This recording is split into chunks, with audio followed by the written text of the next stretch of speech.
Dear viewers, a city where there are no roads or cars and there is only water everywhere. Located in the middle of the Amazon, thousands of people live in this floating city.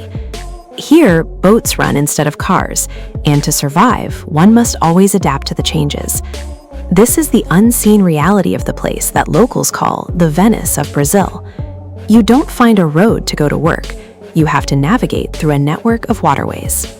For this, you use a long and narrow wooden canoe called a rebeta, which is fitted with a motor. This is the taxi of this floating city, traveling from one house to another. This is the only way to travel. Here, houses, schools, and even gas stations float on the water's surface. Boats service taxis, delivery trucks, and sometimes even ambulances. Instead of taking a school bus, children here row boats to get to school. It can even happen that during the night, your neighbor's house actually floats away somewhere far. This city is built entirely on the river.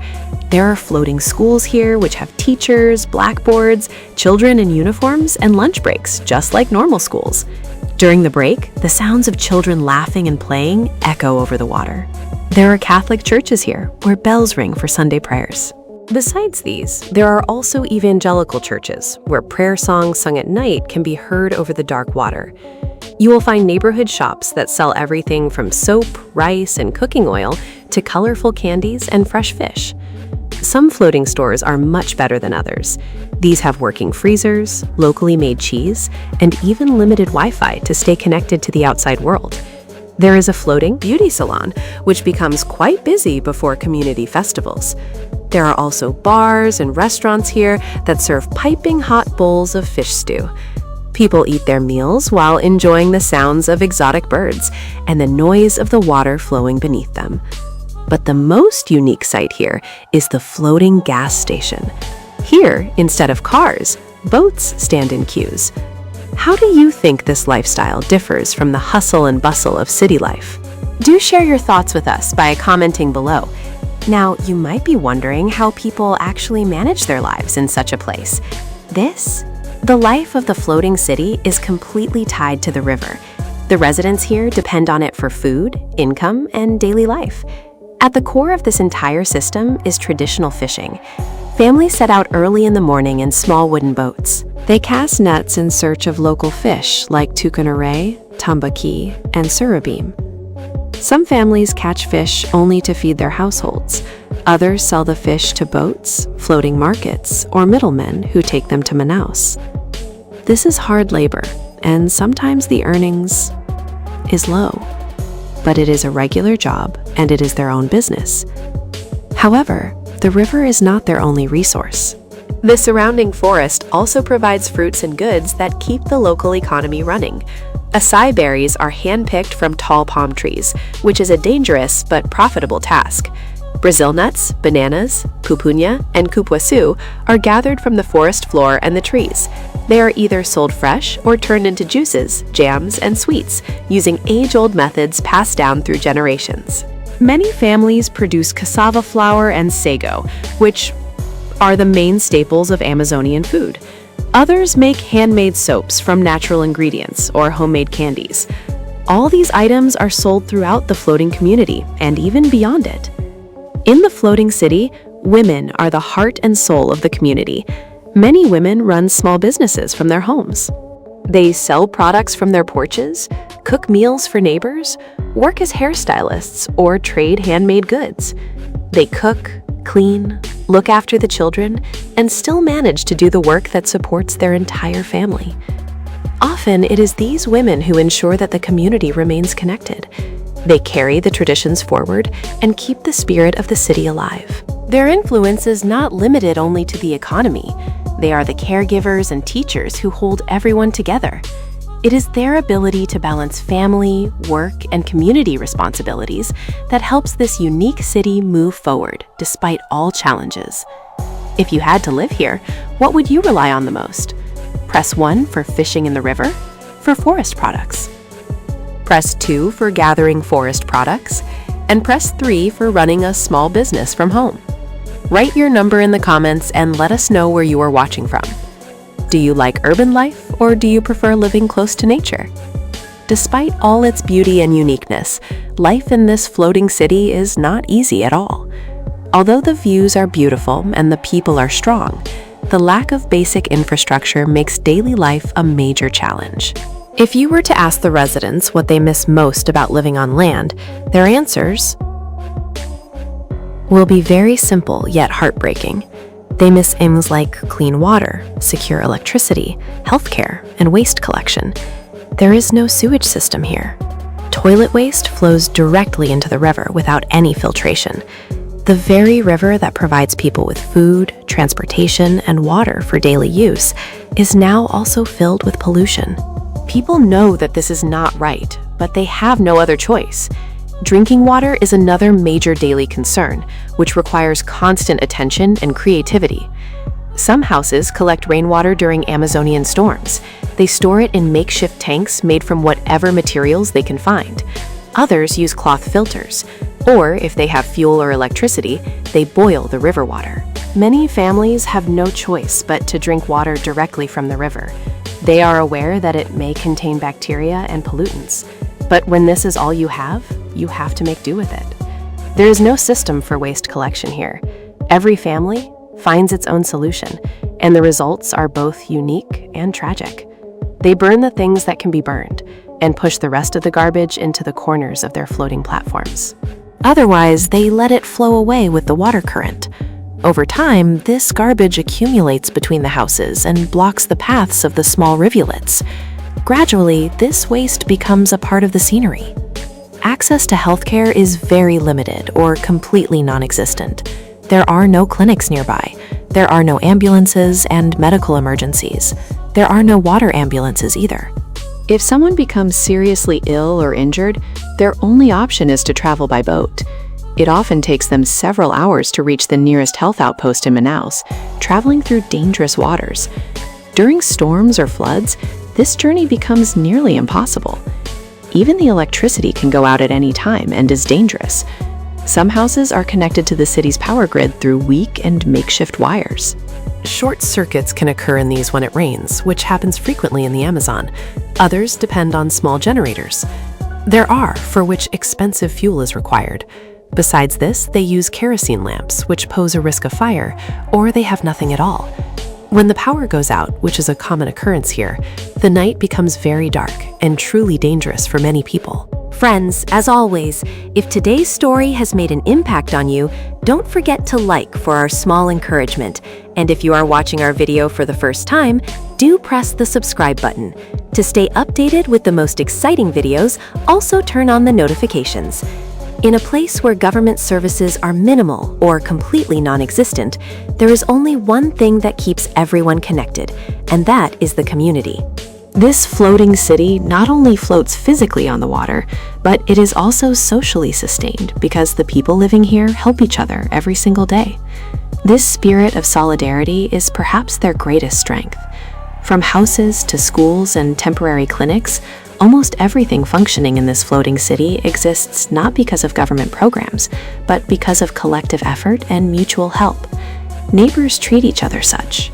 Support each other as if they were one single family, because in many ways they are a family.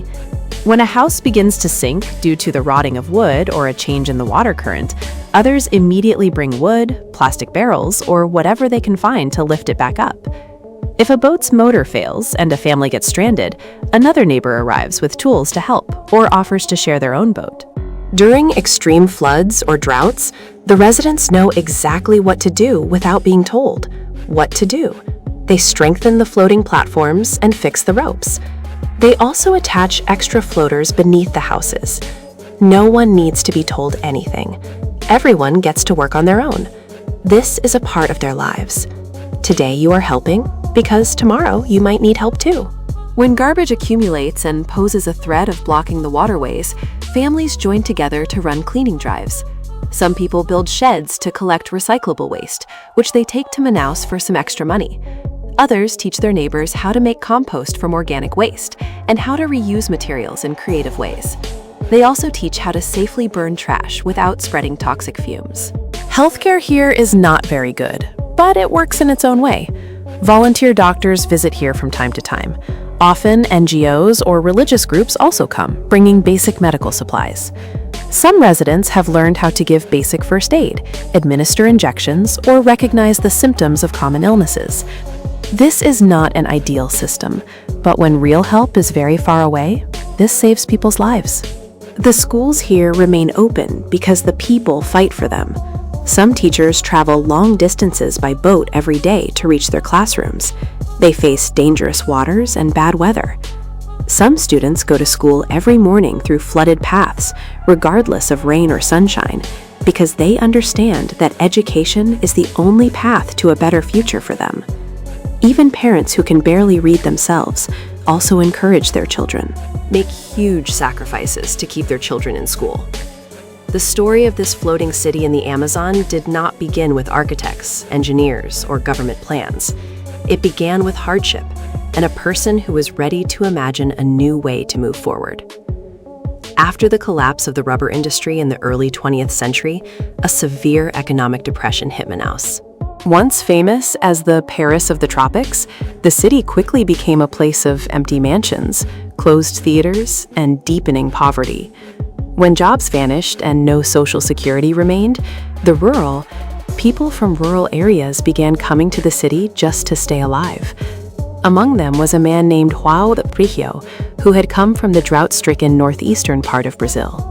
When João reached Manaus in 1920, there was no room left for him in the city's crowded and crumbling neighborhoods.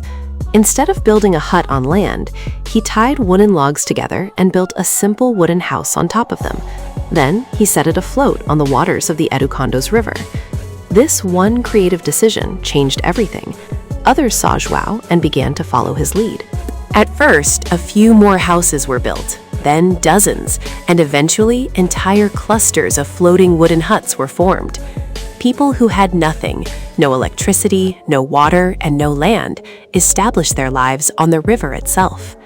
They survived by fishing, collecting rainwater, and supporting each other in every possible way to stay afloat. This community developed naturally, without any plan or formal design. There were no blueprints and no roads. Houses were built from whatever materials were available.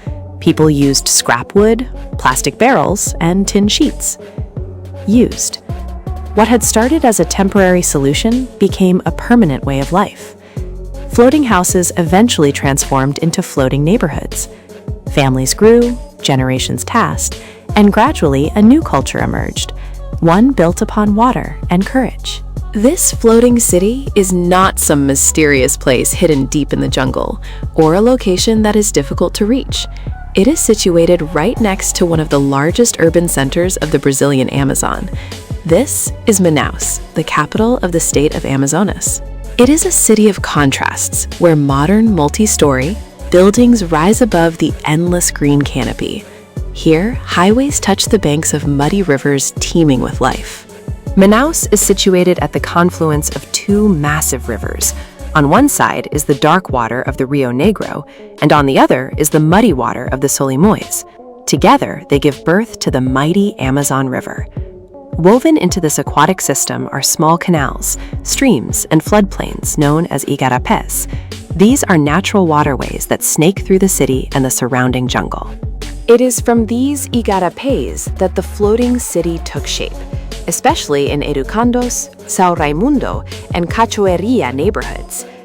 During the rainy season, as the river's water level rises, these areas transform completely into a water world. What were once sandy shores or muddy footpaths disappear, and their place is taken by water stretching as far as the eye can see. This is the time when the floating houses truly wake up, drifting slowly with the water's current, moving to the rhythm of nature. The Rio Negro, which means Black River, is the core part of this environment. It gets its name from the deep color of its water, which comes from the forest's decaying organic matter. Unlike many other rivers of the Amazon, the Rio Negro has very little sediment and fewer mosquitoes.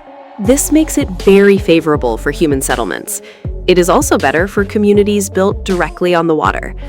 The floating city of the Amazon is not just a remarkable place to live, it has become a tourist destination that attracts travelers seeking authentic experiences beyond common tourist spots. The sight of an entire functioning neighborhood rising and falling with the tide is enough to leave even the most experienced travelers stunned. Just imagine you are arriving by boat and you see houses, schools, restaurants, and even gas stations. All of these are floating gently on the deep waters of the Rio Negro, surrounded by the untouched beauty of the Amazon rainforest.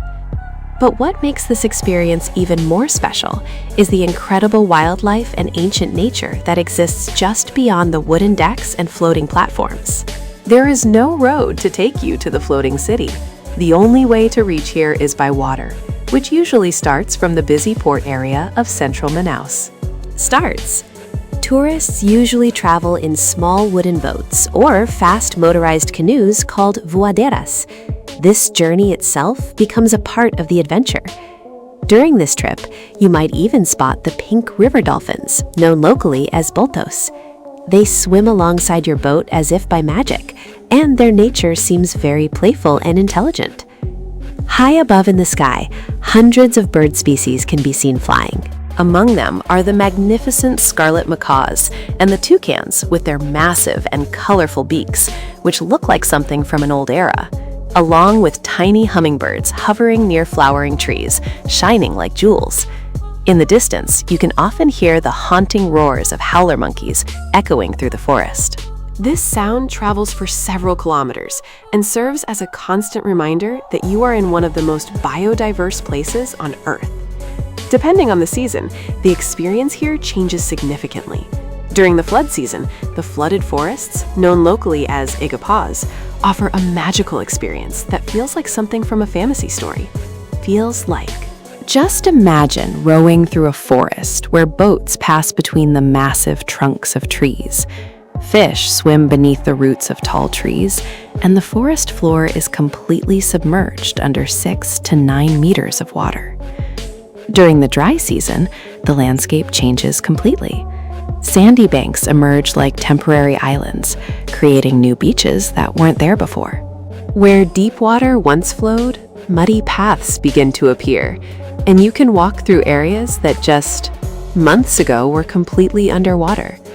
It feels as if you are watching the earth breathe, expanding and contracting with the rhythm of the seasons.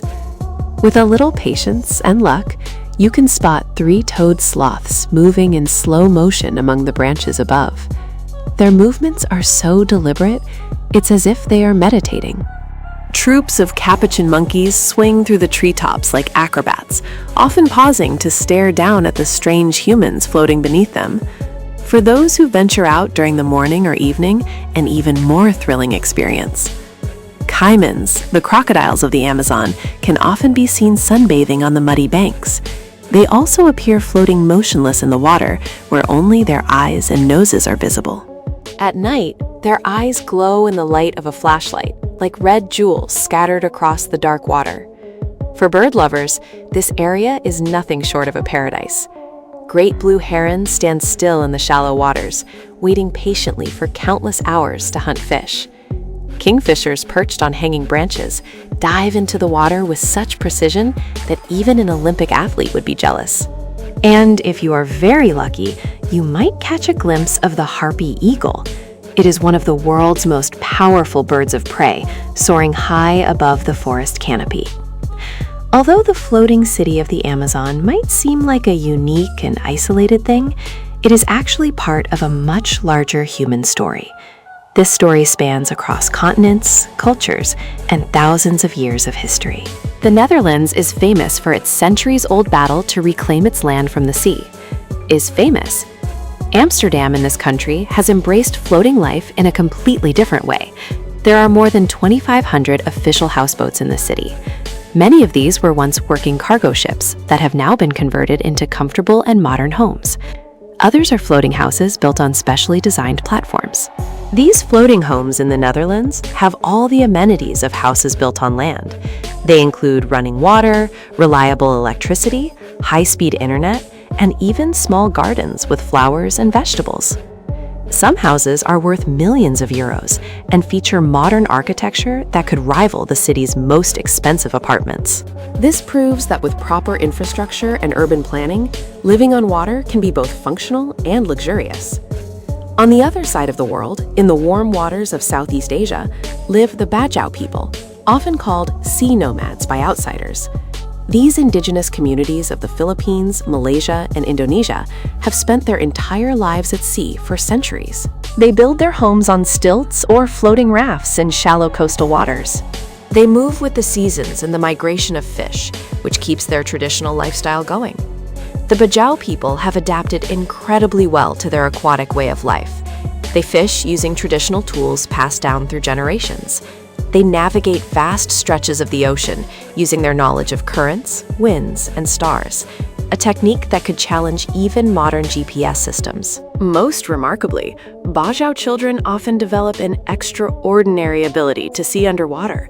They can stay submerged for several minutes, and dive to depths that would be impossible for most people.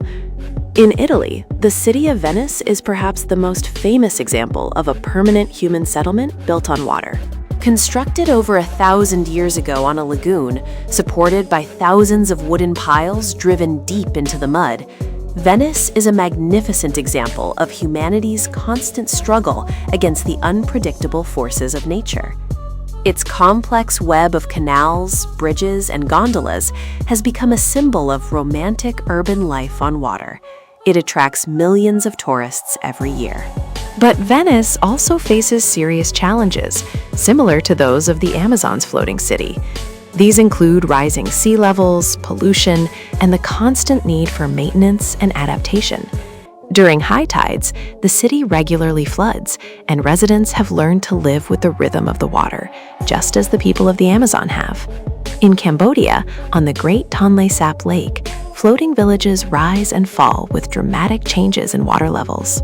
This level can fluctuate by up to 9 meters. During the dry season, communities sit on dry land, but when the monsoon rains arrive, entire villages begin to float on this massive lake. Families live in houses built on floating platforms, children study in floating schools, and even the local police station and health clinics float along with the community. What sets the Amazon's floating city apart from all these other examples is its origin story. Venice was built by wealthy merchants and skilled artisans. Amsterdam's houseboats are often owned by wealthy professionals. The Bajau community belongs to those ancient maritime, represent traditions that have been passed down through countless generations. But the floating city in the Amazon was built by the poor, the displaced, and the forgotten. These were the people who had no place to live on land. Therefore, they turned to the river not as a choice of lifestyle, but out of sheer necessity. They had no government support, no engineering expertise, and no financial resources. They had only their ingenuity, the will to help one another, and a firm determination to survive against all odds. Yet, with their own struggle, they built something truly magnificent. It is a working city that operates in harmony with nature. This is a community that values mutual aid over personal gain. It is a way of life that teaches us deep lessons about courage, resilience, and the true meaning of calling a place home. The floating cities of the Amazon are one of the most spectacular examples of human adaptation and communal courage on our planet. From João Aprigio's first floating house in 1920 to the thriving neighborhoods that exist today, these communities have proven that humans can build a meaningful and dignified life even in the most challenging circumstances. They have shown us that cities don't need to be on solid ground to build strong communities. They have proven that some of the most important infrastructures are not made of concrete and steel, but of trust, cooperation, and shared responsibility. They have created a way of life that works with nature instead of against it. And they did all of this without waiting for permission, funding, or expert guidance. What did you find most surprising about life in floating cities? Have you ever experienced a community where people support each other as much as the residents here do? I would be delighted to hear your thoughts in the comments section below, and don't forget to hit the subscribe button. Also, turn on the notification bell so we can meet again in our next video.